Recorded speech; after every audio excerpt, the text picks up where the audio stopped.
dare get as nearly drunk as his funds would permit. It was his only surcease, and as a rule it was a poor one, for seldom did he have enough ready money to buy wholesale forgetfulness.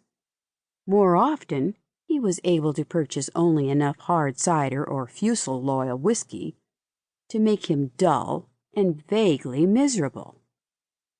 It was on his way home one Saturday night from such a rudimentary debauch at Hampton that his adventure had its small beginning.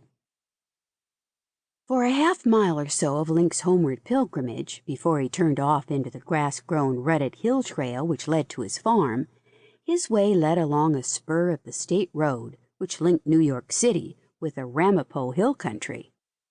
And here, as Link swung glumly along through the springtide dusk, his ears were assailed by a sound that was something between a sigh and a sob, a sound as of one who tries valiantly to stifle a whimper of sharp pain. Farris halted uncertain at the road edge, and he peered about him. Again he heard the sound, and this time he located it in the long grass of the wayside ditch. The grass was stirring spasmodically, too, as with the half-restrained writhings of something lying close to the earth there. Link struck a match. Shielding the flame, he pushed the tangle of grass to one side with his foot. There, exposed in the narrow space thus cleared, and by the narrower radius to match flare, crouched a dog. The brute was huddled in a crumpled heap, with one foreleg struck awkwardly out in front of him at an impossible angle. His tawny mass of coat was mired and oil-streaked.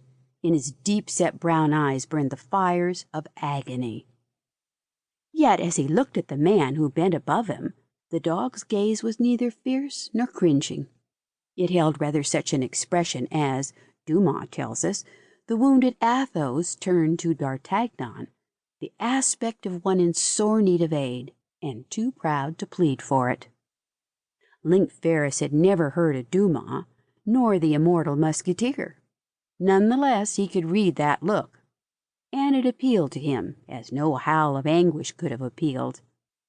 He knelt beside the suffering dog and fell to examining his hurts. The dog was a collie, beautiful of head, sweepingly graceful of line, powerful and heavy-coated.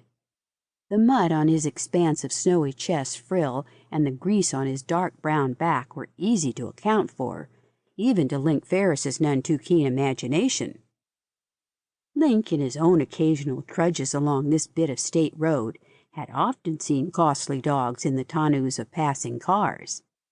He had seen several of them scramble frantically to maintain their footing on the slippery seats of such cars when the chauffeurs took the sharp curve just ahead at too high a speed. He had even seen one Airedale flung bodily from a car's rear seat at that curve and out onto the roadway, where a close-following motor had run over and killed it.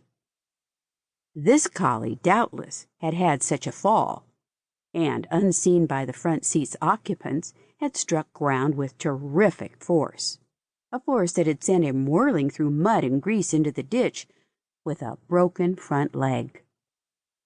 How long the beast had lain there, Link had no way of guessing, but the dog was in mortal agony, and the kindest thing to do was to put him out of his pain.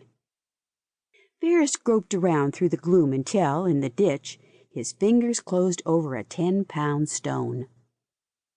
One smashing blow on the head with this missile would bring a swift and merciful end to the sufferer's troubles. Poising the stone aloft, Link turned back to where the dog lay. Standing over the victim, he balanced the rock and tensed his muscles for the blow. The match had long since gone out, but Link's dust-accustomed vision could readily discern the outlines of the collie, and he made ready to strike. Then perhaps it was the drink playing tricks with Farris's mind. It seemed to him that he could still see those deep-set dark eyes staring up at him through the murk, with that same fearless and yet piteous look in their depths. It was a look that the brief sputter of matchlight had photographed on Link's brain. He muttered half aloud as if to a human companion.